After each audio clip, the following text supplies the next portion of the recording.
क्या हुआ जब वृंदावन जाती हुई बस गिरी यमुना नदी में। उसके बाद बांके बिहारी लाल का ऐसा चमत्कार हुआ जिसे देखकर आपके भी होश उड़ जाएंगे। मथुरा श्री कृष्ण की जन्मभूमि है और वहां पर होने वाले चमत्कारों से कौन अवगत नहीं है। सभी ने बांके बिहारी जी के चमत्कारों के बारे में कभी न कभी तो सुना या फिर देखा ही होगा। एक ऐसा ही चमत्कार हुआ दिल्ली के रहने वाले सुमित जी के साथ, जिसे जानकर कोई भी हैरत में पड़ जाएगा। दोस्तों, इस चमत्कार को देखकर आपके भी पैरों तले जमीन खिसक जाएगी, तो इस वीडियो को बिल्कुल अंत तक देखिएगा। वीडियो शुरू करने से पहले एक बार कमेंट बॉक्स में जय श्री बांके बिहारी लाल श्री कुंज बिहारी श्री हरिदास जरूर लिखेगा। साथ ही अगर आप हमारे चैनल भक्ति इनसाइड पर नए हैं तो चैनल को सब्सक्राइब कर लीजिए और बेल आइकन क्लिक कर लीजिए। तो आइए अब इस वीडियो की शुरुआत करते हैं। दोस्तों, सुमित एक प्राइवेट कंपनी में नौकरी करता है और सुमित बड़े ही लंबे समय से भगवान श्री कृष्ण का भक्त है और उनकी पूजा अर्चना करता आ रहा है। एक दिन सुमित ने अपने ऑफिस के कुछ मित्रों के साथ भगवान श्री कृष्ण के धाम वृंदावन जाने का निर्णय लिया। सुमित के सभी मित्र भी इस बात से सहमत हो गए। वे कुल 14 लोग थे, तो सुमित ने सभी के लिए एक छोटी बस बुक कर ली थी जिसमें 14 लोग बड़े ही आराम से बैठ सकते थे। सुमित 2 दिन बाद अपने मित्रों के साथ रात के लगभग 10 बजे वृंदावन के लिए रवाना हो गया। उन सभी का सफर 5 से 6 घंटों का होने वाला था। वे सभी बड़े ही भक्ति भाव और श्रद्धा भाव से बांके बिहारी जी का जय जयकार करते हुए व भजन गाते हुए आगे बढ़ रहे थे। देखते ही देखते उन सभी ने अपना आधा सफर पूर्ण कर लिया। उसके बाद भी सभी का भक्ति भाव बांके बिहारी जी के प्रति कम नहीं हुआ था। उस वक्त सुमित की बस एक सुनसान रास्ते से गुजर रही थी। दूर दूर तक एक व्यक्ति भी नजर नहीं आ रहा था।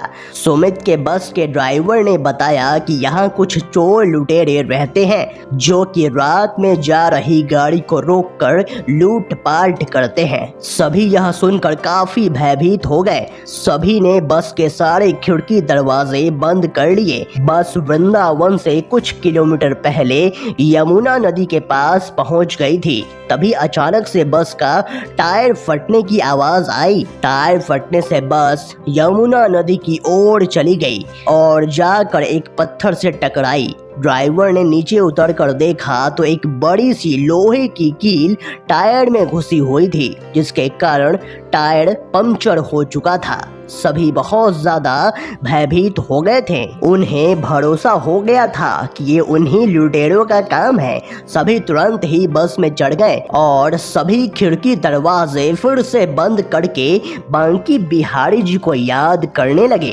तभी वहां पर 2 लुटेरे बस का दरवाजा तोड़कर अंदर घुस गए। ड्राइवर ने उन्हें रोकने का प्रयास किया, पर उन्होंने ड्राइवर को धक्का मारकर बस के नीचे फेंक दिया और सभी के पास से कीमती सामान लूटने लगे। बस में सबसे पीछे बैठा हुआ सुमित लगातार बांके बिहारी जी को याद करता हुआ मदद की गुहार लगा रहा था।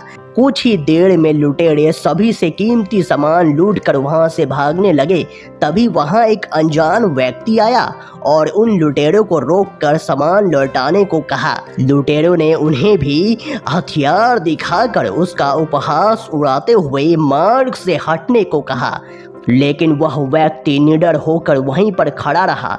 उस व्यक्ति ने उनमें से एक लुटेरे को माथे पर स्पर्श किया। फिर जो हुआ उसे देखकर वहां मौजूद सभी लोग हैरान रह गए। वह लुटेरा व्यक्ति स्पर्श मात्र से ही जमीन पर गिर गया। उसके हाथ पैर अकड़ गए। यह देखकर बाकी लुटेरे डरकर वहां से भाग गए और सारा सामान वहीं पर छोड़ दिया। फिर ड्राइवर ने उस अनजान व्यक्ति से कहा कि बस तो यमुना नदी की ओर चली गई है और बस की टायर भी पंक्चर हो चुकी है। इस पर अनजान व्यक्ति ने उत्तर दिया, आप सभी यहीं पर इंतजार करें, मैं किसी को सहायता के लिए लेकर आता हूँ। किसी को समझ नहीं आ रहा था कि इस सुनसान जंगल के बीच यह व्यक्ति किसी को कैसे बुला सकता है, लेकिन सभी बस के अंदर बैठ गए और उस व्यक्ति का इंतजार करने लगे और किसी को भी पता नहीं चला कि कैसे सभी की आंख लग गई और कुछ 30 मिनट के बाद सुमित की आंख खुली तो बस के नीचे उतरकर उस व्यक्ति को ढूंढने का प्रयास किया, परंतु उसे वहां पर कोई नजर नहीं आया। तभी उसकी नजर बस पर पड़ी जो बिल्कुल रोड पर खड़ी हुई थी और उसका पंचर भी ठीक हो चुका था। यह देखकर सुमित आश्चर्य में पड़ गया। सुमित ने भागकर ड्राइवर को बुलाया और पूछा कि बस रोड पर कैसे आ गई और बस का टायर कैसे ठीक हो गया, लेकिन ड्राइवर को भी इसकी कोई जानकारी नहीं थी। धीरे धीरे सभी बस के नीचे उतरकर आए और किसी को भी समझ नहीं आ रहा था कि ऐसी भयानक अंधेरे में और सुनसान जंगल में वो व्यक्ति आया कहां से और कौन था वो व्यक्ति, साथ ही बस का पंचर कैसे ठीक हो गया। लेकिन सुमित जी समझ चुके थे कि वह व्यक्ति कोई साधारण व्यक्ति नहीं था, वह स्वयं बांके बिहारी जी थे जो उनकी सहायता करने के लिए आए हुए थे। दोस्तों, आप इस अद्भुत चमत्कार के बारे में क्या कहेंगे, हमें कमेंट बॉक्स में ज़रूर बताइएगा। अगर आपको ये वीडियो पसंद आया तो वीडियो को लाइक करें, कमेंट करें और इस वीडियो को ज़्यादा से ज़्यादा शेयर करें। तो आज के लिए बस इतना ही, अगले वीडियो में फिर से मुलाकात होगी। तब तक के लिए अपना ख्याल रखें। धन्यवाद।